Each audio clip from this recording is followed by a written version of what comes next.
Welcome to this latest video on looking at system software and operating systems. They are the major two topics, and including in system software is the idea of looking at utility software such as anti-malware, firewall and encryption software. They are three specifically stated in the specification. And for the operating system, what is important to know is the facilities of an operating system. What are the functions it can provide for you, irrespective of whether we're talking about Linux, Android, Mac OS, etc., etc. In this first question, we're looking at Amin. He's bought a new computer with an operating system and some utilities, and he's got to state two functions of the operating system. So the tip I've given my class is to think of an acronym to store all the different types of functions that are available. And the acronym we came up was, well, it's not an acronym. We said IMPUF, which is not exactly that specific, but you know, you could come up with a little fun way of describing it. So let me just write that out. So we've got IMPUF. The first one, Musa, for I is what? First one we have for I is interface. For M, we learned this separately, but essentially it's multitasking and memory management. To allow you to multitask, you need memory management. For interface, I didn't say this. This is a user interface to allow the end user to make use of the hardware. So this could be a graphic user interface, could be a command line interface, could be a voice synthesis interface with something like Google Home or Alexa. Then we've got multitasking with memory management. So that means you can run multiple applications at the same time with the memory being assigned to each of those applications. P standing for peripheral management. These are things like keyboards or monitors, and often associated this will be driver support to support these things. So peripherals. If you're wondering again, peripheral, think about peripheral vision. These are things on the outside of the system.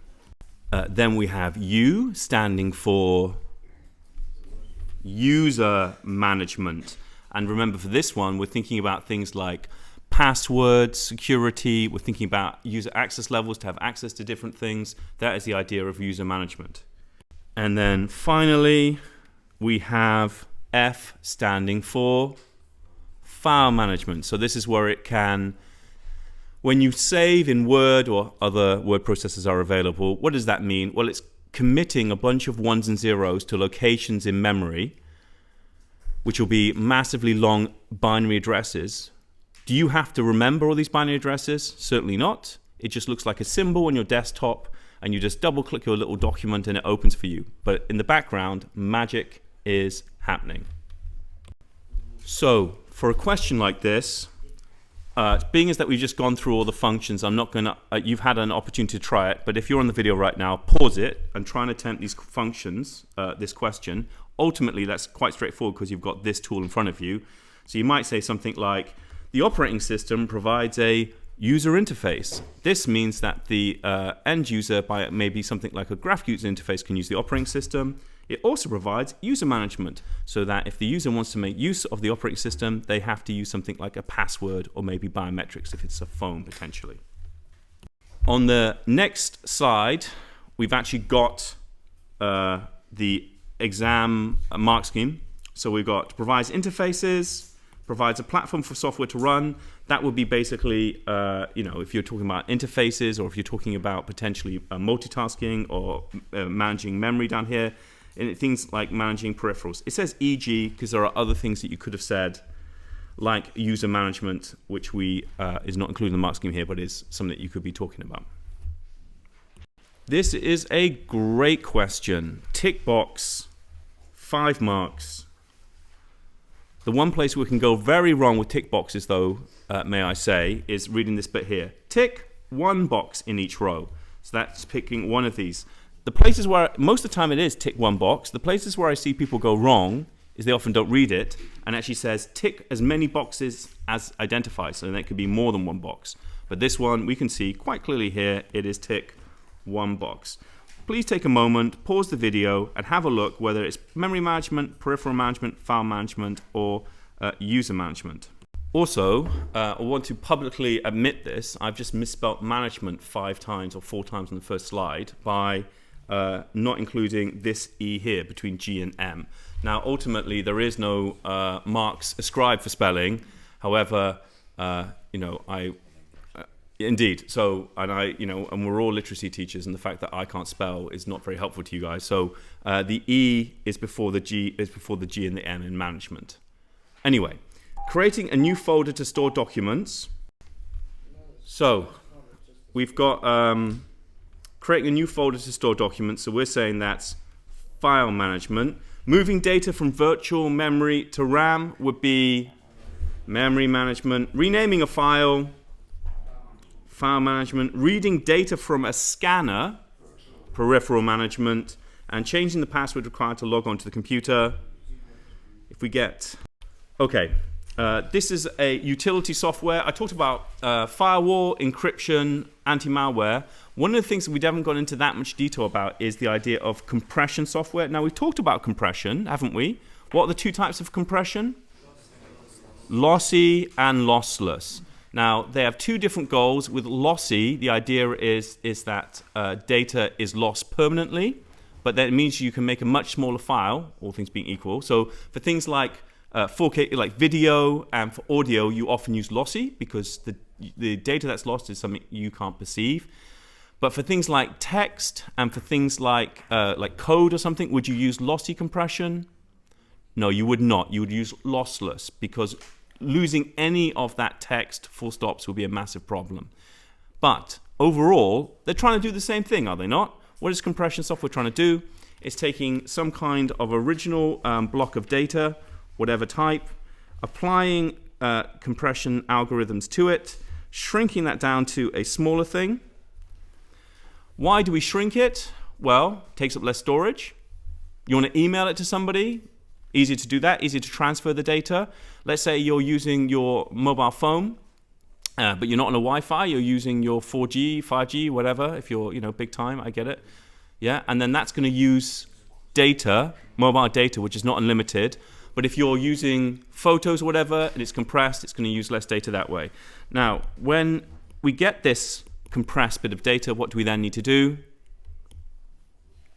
What will we need to do? So we've got our original, let's say this is a photograph. We compress it using some kind of an algorithm to make the file smaller.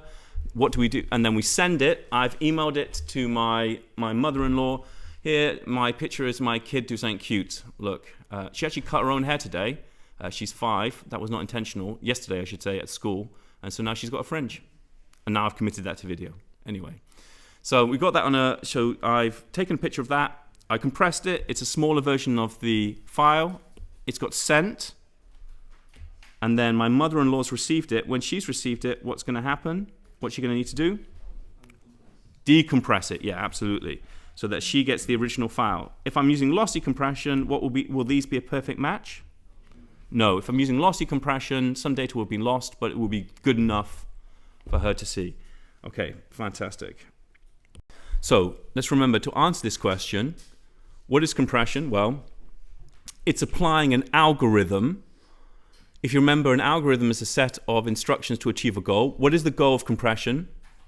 The goal of compression is to remove unnecessary data. That's a key phrase there, unnecessary data.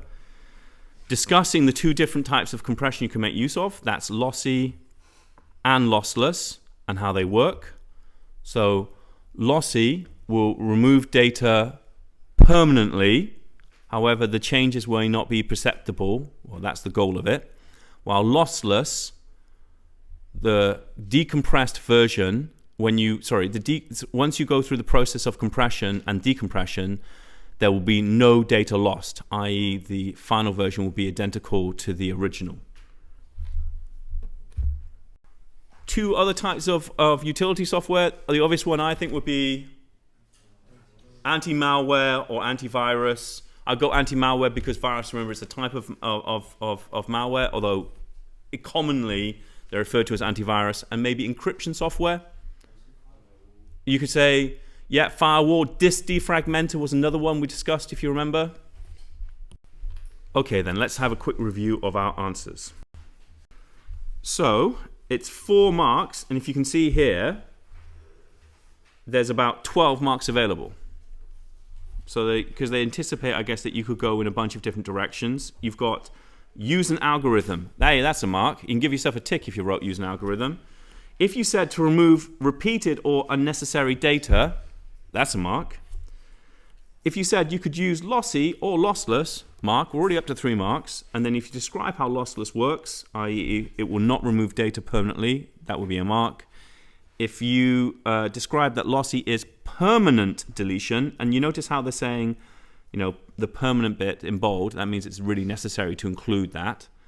And then it's talking, this bit's down here, it's talking about how it might work in the context of maybe image representation here. So it could be, for instance, that, the color depth could be decreased, for instance. Or, this is talking about something called run length encoding, which is not on the syllabus anymore, so I won't be talking about it. It's a means to which you can compress. So there are a handful of utility software that we need to be able to write a good definition for. Compression is one, encryption is another, anti-malware is another, and also defragmentation is the last one. So I just want to give a quick overview about what we mean with this. If we have a mechanical hard drive, what you've got is a platter like this, and this would spin around very rapidly. When you first have your computer, you turn it on, but if you've got a mechanical hard drive, you might hear it start to spin up. It goes, spin up. That's this hard drive spinning up. And then you hear a clicking sound. The clicking sound is this working, because basically you've got a head, and that is allowing you to read the data from here. A magnetic hard drive uses the property of magnetism. What property does it use? Great question. Here's what it uses. You have tracks. So this is a track. This is not to scale, right? This is a track going circular. I appreciate my drawing is not beautiful. A magnet has, if you ever pick up a magnet, it says they've got 2 sides to it. What are the 2 different sides? North and south. So you can have north, you can have south, you can have north, south, north, etc. Hey, what does a computer need to store? Ones and zeros. As this is set up to pick up changes of magnetic fields. As it goes from north to south, it could be a 0. From south to north, it could be a 1. Anyway, imagine this. Imagine this. Imagine this. At the moment, we're just talking about how a magnetic hard drive works. Imagine this. Let's say these are the files associated with a Word document you want to read. And you've got some here, but you've got some others over here. If they were all in a line like this, then this could just spin and you could read it instantly. But if you've got some here, some over here, some over here, it's going to have to keep spinning. This has to move to this position and move back to another position, backwards and forwards. Hey, which one is going to be faster? If they're all in a line and you could read it in one go, or some are here, and some are here, which is going to be faster? All in a row, right? In that same line here. So, what does this defragmenter do? That's what it's trying to achieve. It's physically moving the ones and zeros, the north and south, so the ones and zeros for all of the application in the same place. It takes forever. Depending on how fragmented, you ever heard the phrase fragmented before? Things are like mixed up, you got pieces over here, pieces over there. It's trying to collect together all of the data so that the related data, maybe it's an application, maybe it's, what's hip? Fortnite's hip, am I right, guys? Right? All the Fortnite files could all also be in the same location, so when it reads it, it can read it quickly. If it's got some over here, some over here, some over here, that's a massive problem, okay?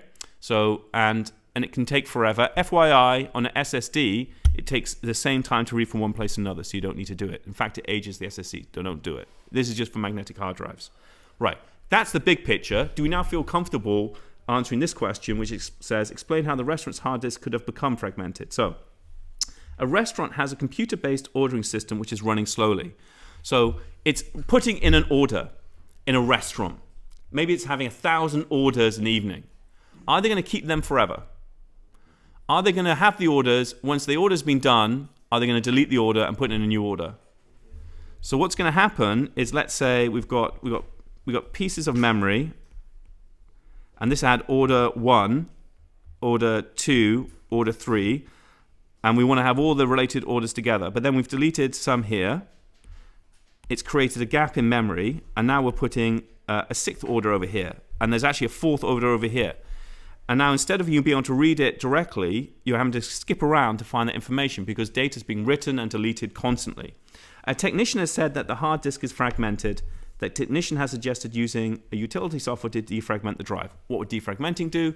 It would just move all the data that is related next to each other. There are 4 marks. How hard is it going to be to get those 4 marks? Tricky, I would say so. And then for the 3 marks, explain how defragmentation software could overcome the issue of slow computer systems. What we're mainly talking about, though, is the fact that data is being written and then deleted. That creates a space. The next time you write it, it's going to write in that space. And then the next time you delete it, it's going to write here, and it's going to have data all over the place. Defragmentation happens because you're constantly deleting and writing, deleting and writing.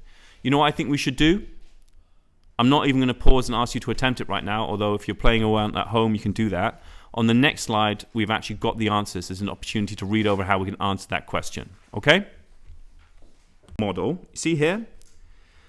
Let's say that all of these are, in fact, let's step back a second.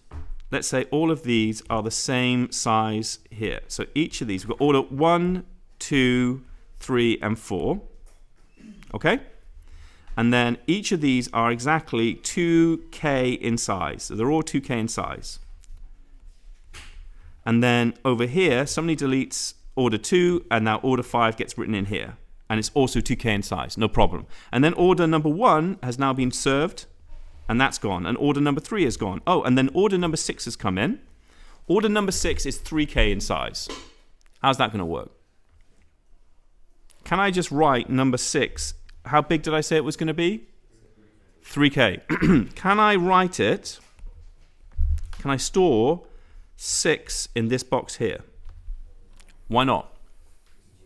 It's too large. So what am I going to have to do? I'm going to split it up here, and I have to take about half of this space, right?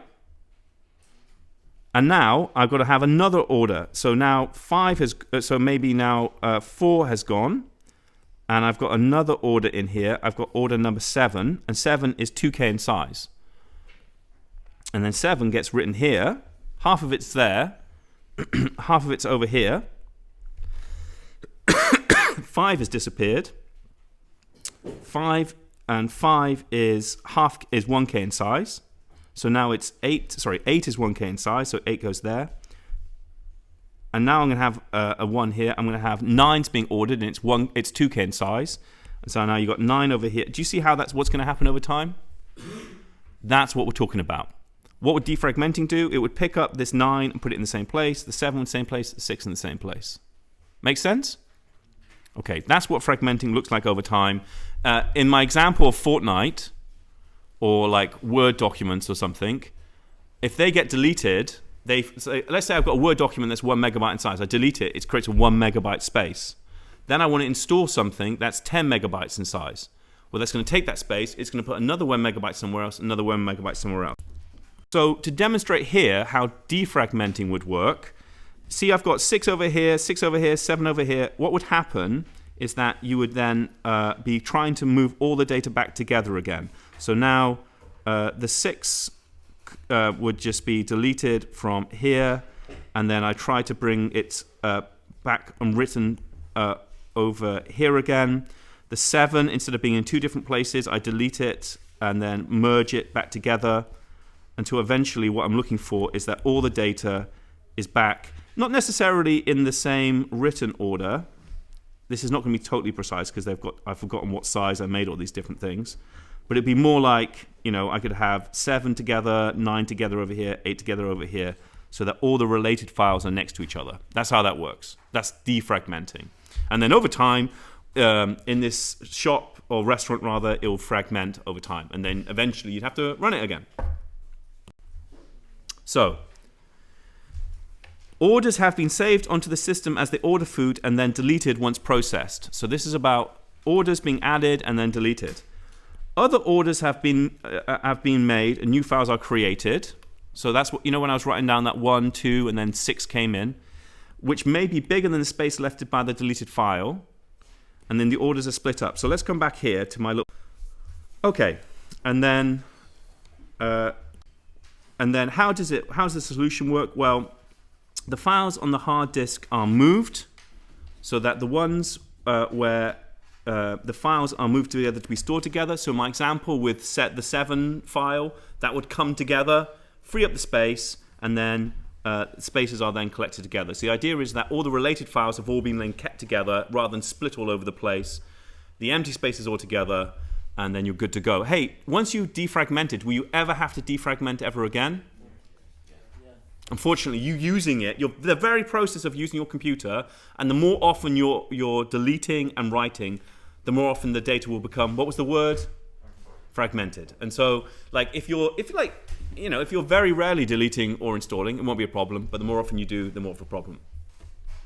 As discussed previously, there are a few types of utility software we need to learn about. In this one, we're looking at them. So, I kept saying anti-malware, and even here they said antivirus. That's confusing, is it not? Why am I preferring to say anti-malware? Because inside malware includes virus, ransomware, worms, spyware, the whole gang, Trojans. But you've got defragmenter, which we've just discussed. File transfer protocols, or file transfer protocol we learnt about, which was the transfer of file from one to another. I don't think that's actually on the spec anymore. And then there's firewall, and we've learnt about firewalls quite a bit, so I won't go into a bit of detail. Amin buys a new computer with an operating system and some utilities. Here are some here. Tick one box in each row to show whether the utility is used for security or disk organization. What do you reckon? Oh, and then we've got the term of open source software. So give me a moment, we'll come back to it. So going through it, do we think antivirus is for security or for disk organization? Security, I agree with you. Disk defragmenter, security or disk organization? File transfer, firewall, security. Open source, here's what this term means. Most software that you have is stuff where you have to pay a company to have a license to use it. So Windows would be this. Windows is you buy it, you get to you pay the money, pays the developers to develop Windows to have no bugs, never had a problem. And most software that you own will be of that type. And do they want people to be able to look at that data and look at that source code? No, because people could just steal it, make use of it, etc. So people are generally not in favor of that if you're a commercial business. Now, that's not always the case. There's the idea of open source software. Now, do certain software, does Windows, for instance, have bugs? Now, if you could just have a look at the code, could some people, kind people, find a bug inside there and fix it? Could other kind people add additional modules to Windows directly? And absolutely. So, for instance, in this school, we used to use Moodle. Moodle doesn't cost anything. It's open source. And the idea is that an entire community of people work together to write that code. Now, that can make it less secure sometimes because people can see what all the back doors are. But it also means that it's less buggy. People write their own modules. You're like Wikipedia. Who's employed to write for Wikipedia? No one. It's open source, right? Everybody contributes to it. Now, does that mean that always it's super reliable and the best quality? No. It's a real mixture, isn't it? Sometimes it's good, sometimes it's not good. You'd even have questions of bias in there potentially. But that's what open source allows you to do. What about something like Adobe Photoshop? Do you think that's open source? No, absolutely not. How about Fortnite?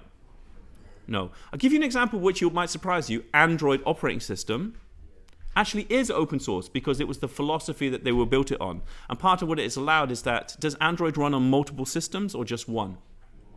And that's to allow other people to customize it to their one there. So open source software